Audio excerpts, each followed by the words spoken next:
हाँ जी, अगर आप एक जून 2026 में एग्जाम लिखने वाले स्टूडेंट है तो आपके लिए वीडियो बहुत ही ज्यादा इंपॉर्टेंट होने वाली है, क्योंकि ग्रुप वन का जो एक सब्जेक्ट है जो बच्चों की सरदर्दी बना हुआ है, जिसका नाम है टैक्स, उसमें क्या हो रहा है बच्चों को, एक तो है ओल्ड टैक्स पॉलिसी और एक है आपकी न्यू टैक्स पॉलिसी।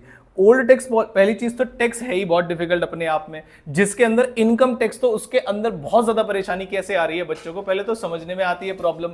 फिर आता है ऑल टैक्स पॉलिसी क्या है, न्यू टैक्स पॉलिसी क्या है, बड़ी मुश्किल से तो समझ में आया। और जो आपका पेपर पैटर्न है वो कुछ इस तरीके से है कि आपका पूरा जो पेपर है वो इनकम टैक्स डोमिनेंट है, जैसे कि question number second, third, fourth सब इनकम टैक्स से है, फिफ्थ भी इनकम टैक्स है, और ये थ्योरी है, यानी कि खाली बचे दो क्वेश्चन ही इनडायरेक्ट टैक्स से आते हैं।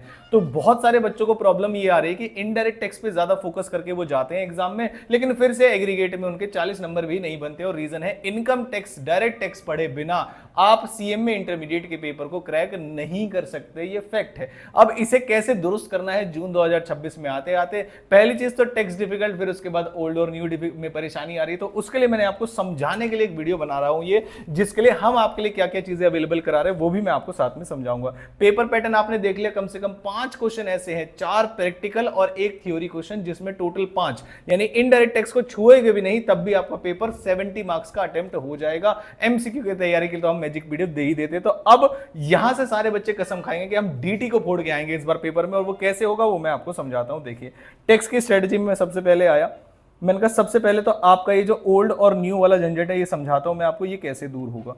Old versus new tax policy में कैसे कौन कौन से चैप्टर में परेशानी आती है, ये देखिए जरा ध्यान से। ये देखिए, पहली चीज, क्या पीजीबीपी के अंदर चेंजेस हैं? आंसर इज यस, पीजीबीपी के अंदर चेंजेस हैं। क्या सैलरी के अंदर भी चेंजेस हैं? Answer is yes. लेकिन आपको एक बात समझने की है कि ओल्ड से अगर न्यू में जा रहा है वो व्यक्ति, यानी कि न्यू में शिफ्ट कर रहा है, तो कैलकुलेशन कम हो जाती है। इसका मतलब आपकी जो कंसेप्ट क्लैरिटी होनी चाहिए वो ओल्ड टैक्स रिजीम की होनी चाहिए। न्यू टैक्स रिजीम में तो बस ये बताता है कि ये वाली कैलकुलेशन नहीं करनी है और कुछ एक दो अमाउंट बदली है, दैट्स इट, वो बहुत कम है। तो पहले अपना पूरी प्रैक्टिस आप ओल्ड टैक्स रिजीम पे करिए। सैलरी की अगर मैं बात करूं तो पहले आप सीखिए कि सैलरी की डिडक्शन कैसे दी जाती है, फिर आपको पता चलेगा कि न्यू टैक्स पॉलिसी में 2 डिडक्शन नहीं दी जाती है। तो ओल्ड वर्सेस न्यू में कोई परेशानी है नहीं, बस आपको पता होना चाहिए कि क्या करेंगे या क्या नहीं करेंगे। रिटायरमेंट बेनिफिट्स में एक लीव ट्रैवल कंसेशन मिलता है आपको, ओल्ड में इसमें नहीं मिलता। अलाउंसेस में ये सारे अलाउंसेस आपको मिलते हैं किसमें, ओल्ड टैक्स पॉलिसी में, चिल्ड्रन हॉस्पिटल, ट्राइबल हेल्पर, ये सारे नहीं मिलते। तो कंफ्यूजन कुछ भी नहीं है, यूट्यूब पे लाइव में आपको करा दूंगा मैं, टेंशन मत लेना आप अगर आपको ओल्ड वर्सेस न्यू में फंसे हो। लेकिन प्रॉब्लम पता क्या है,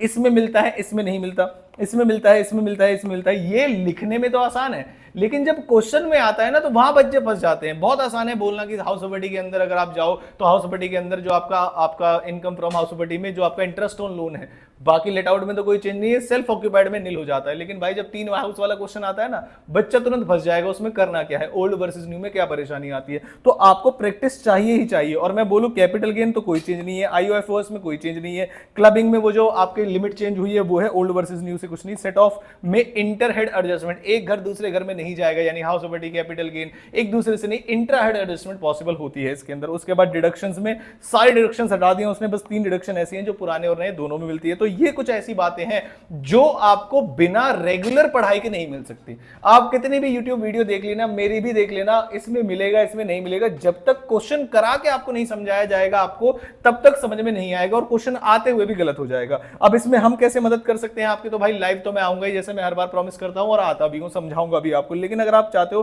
कि आपको कोई रिस्क नहीं लेना है तो हमारे पास 4 बैचेस हैं टैक्स के आपके लिए, आपकी फीस, अफोर्डेबिलिटी, सब चीज को ध्यान में रखते हुए। अगर आप रेगुलर बैच जो ऑलरेडी 100% अपलोडेड है उसे देखना चाहते हैं तो उसका प्राइस 3500 है। हमने बीच में एक एग्जाम ओरिएंटेड बैच भी लॉन्च किया था जिसमें सारी वीडियोस अपडेटेड है, वो भी 1500 रुपए में आपको अवेलेबल है। नीचे ऐप का लिंक है, जाके ले सकते हो। बढ़िया तरीके से प्रैक्टिस और सारे एग्जाम के क्वेश्चन उसमें कराए जाएंगे।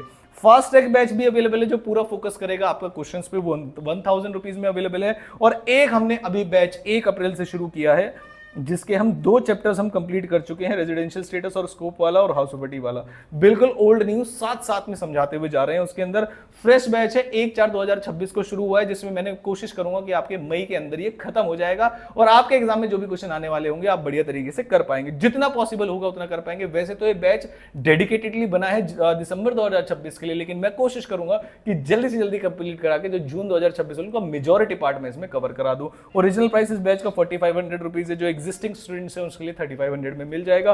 आप अपनी जेब और अफोर्डेबिलिटी में चलिए, कोई भी बैच ले लीजिएगा आप, आपकी ओल्ड वर्सेस न्यू की टेंशन तो हो जाएगी दूर, क्वेश्चन की प्रैक्टिस भी हो जाएगी और एग्जामिनेशन क्वेश्चन में साथ साथ कराता हूं आपको। इनकम टैक्स में मेरी आपको सजेशन है पर्सनली कि कोई भी बच्चा जब भी पेपर के अंदर जाएगा वो हाफ हार्टेड तैयारी के साथ ना जाए कि मैंने बस देख लिया है क्या चेंजेस है, उससे नहीं होगा। चैप्टर के अंदर 10 एग्जांपल मैं आपको ऐसे दे दूंगा, जैसे फॉर एग्जांपल रेजिडेंशियल स्टेटस की बात कर लूं मैं, तो उसमें केस होता है कि जब व्यक्ति बाहर से आता है तो एक्सेप्शन में फॉल करता है। एक्सेप्शन में वो कब उसके अंदर 120 दिन वाली लगेगी, कब किसी व्यक्ति को इंडियन सिटीजन या पर्सन ऑफ इंडियन ओरिजिन है अगर वापस आ रहा है इंडिया, कब उसकी आपको इनकम 15 लाख से ज्यादा वाला केस देखना है, तो उसी में इतनी प्रोविजन है। हाउस प्रॉपर्टी में भी 3 हाउस वाला क्वेश्चन है, लो मुझे इसका आंसर बताना, हाउस 1, हाउस 2, हाउस 3। इस केस में क्या होगा, हाउस 1 का जो इंटरेस्ट ऑन लोन है वो है 1,70,000, ठीक है। हाउस 2 का जो आपका लोन है वो है 50,000 और हाउस 3 में भी नेगेटिव ही आ रहा है, वो आ रहा है 2.5 लाख का। क्या आप मुझे बता सकते हैं इसके अंदर income under the head house property क्या लिखी जाएगी? आप बताइए नीचे कमेंट में, और what would be your answer अगर 2.5 लाख की जगह 3.5 लाख रुपए की इनकम होगी। दोनों ही केस में मेरे बच्चे ये सेम रहेगा, ये सेम रहेगा, दोनों ही केस में नीचे आंसर कमेंट करिएगा। और ऐसे बहुत सारे मजेदार केसेस, बिना कोई भी क्वेश्चन तो मैं सीधा एग्जाम से उठाता हूं, एग्जाम्पल्स में ही पूरा इनकम टैक्स आपको करा देता हूं मैं, तो जरूर आप इनको लीजिए और कोई भी आपका डर है एग्जाम को पास करने का उसे पूरा कीजिए, मेरी बात समझिए। और बैच लीजिए, कोई प्रैक्टिस सेशन लिए हुए वो रख लीजिए, लेकिन आपको ये ध्यान रखना है कि बिना डायरेक्ट टैक्स पढ़े हुए आप उस एग्जाम में ना तो एग्जामिशन ला सकते हैं और क्लियर करने के चांसेस भी बहुत कम है इसके अंदर। आई होप ये वीडियो आपको अच्छी लगी होगी। वीडियो अच्छी लगी तो वीडियो को लाइक करना, और मिलते हैं आपसे अगली किसी ऐसी इंपॉर्टेंट वीडियो के साथ। जैसे मैंने टैक्स का बैच के लिए लेकर आया हूं, कॉस्ट के लिए ऑलरेडी डाल दी है, अब नेक्स्ट सब्जेक्ट कौन सा डालना है इसके लिए आप नीचे कमेंट कर सकते हैं। Thank you so much.